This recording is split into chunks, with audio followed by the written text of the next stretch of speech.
Olá e bem-vindos a esta análise. Hoje vamos olhar para uma figura, bem, incontornável da nossa história, Dom Afonso Henriques. Temos aqui um excerto que lhe chama O Conquistador que Forjou um Reino. Um título forte? Sem dúvida. A nossa ideia é perceber isto. Quem foi ele? O fundador. Como é que pegou num condado e o tornou num reino? E olha, o texto começa logo com uma tensão familiar interessante. Ah, sim. A luta contra a própria mãe, Dona Teresa, para chegar ao poder. Exatamente. O excerto situa-nos logo, não é? Afonso Henriques ali entre 1109, mais ou menos, e 1185. Filho do conde Dom Henrique de Borgonha e Dona Teresa. Certo.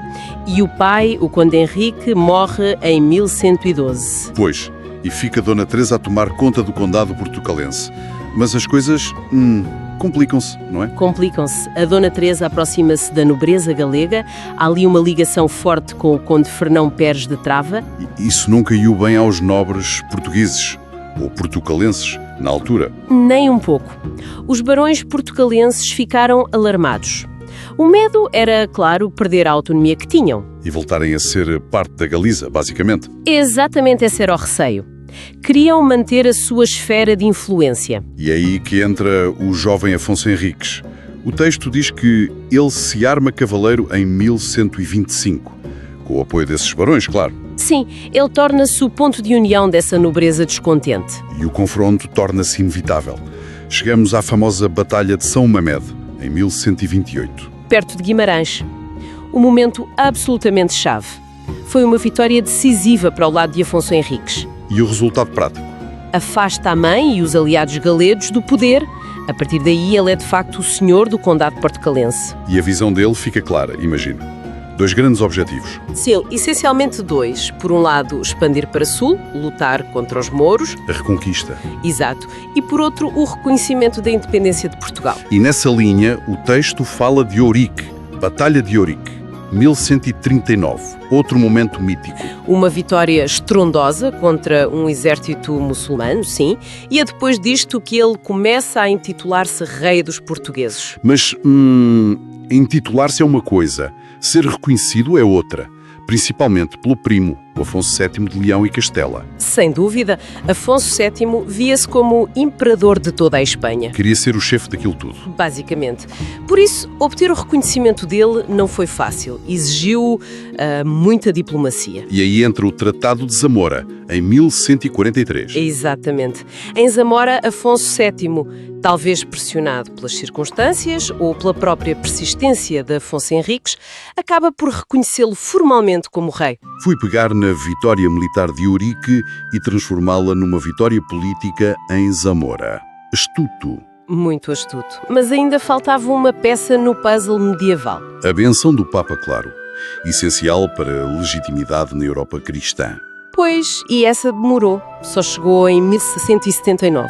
Quase 40 anos depois de Zamora. Sim, bastante tempo. Foi com a bula Manifestis Probatum.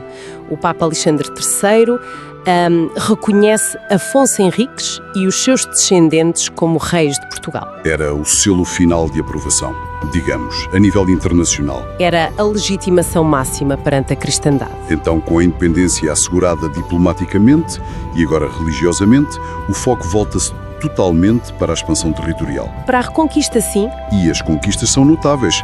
O texto menciona Santarém em 1147. Tomada de surpresa, numa operação noturna. Uma jogada ousada, sem dúvida. E no mesmo ano, Lisboa, uma conquista importantíssima. Com ajuda externa, aqui, os cruzados. Sim, a Segunda Cruzada estava a passar pela costa portuguesa a caminho da Terra Santa. A ajuda deles foi crucial para tomar Lisboa. E a expansão continuou.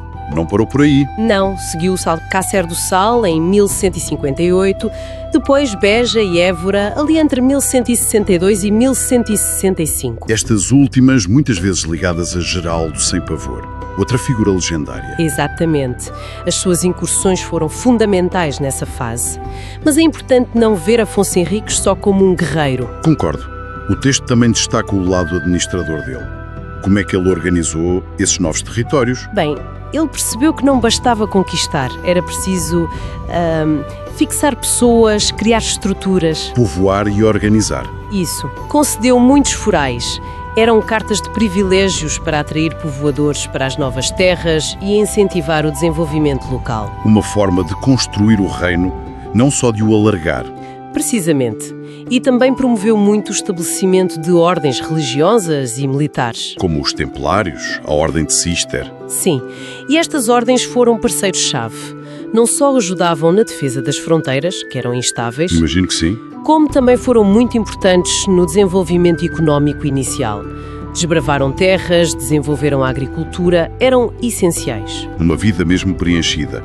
O excerto ainda fala do casamento com Mafalda de Savoia, por volta de 1146. Sim, de onde nasceu o sucessor, Dom Sancho I. E também de um percalço mais para o fim da vida. Um ferimento numa perna, em Badajoz, 1169, por falecer em Coimbra, que na altura era a capital, não é? Faleceu a 6 de dezembro de 1185. Foi sepultado no Mosteiro de Santa Cruz, em Coimbra, que ele próprio tinha fundado. Um mosteiro muito ligado a ele. Sem dúvida. E o legado, bem, é imenso. O texto diz imensurável.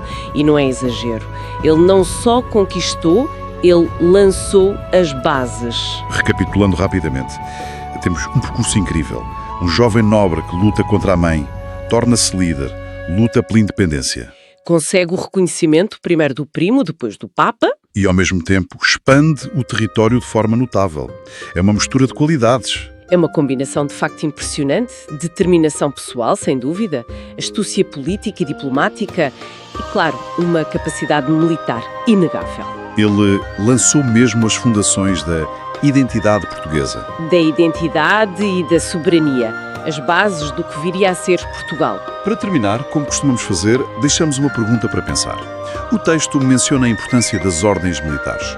Sim, como os templários. Então, a questão é, se pensarmos no papel crucial que essas ordens tiveram na defesa e na expansão inicial, como teria sido diferente a consolidação de Portugal sem essa aliança estratégica, sem o poderio e a organização dessas ordens ao lado de Afonso Henriques? É uma boa pergunta para refletir sobre as dinâmicas daquele tempo.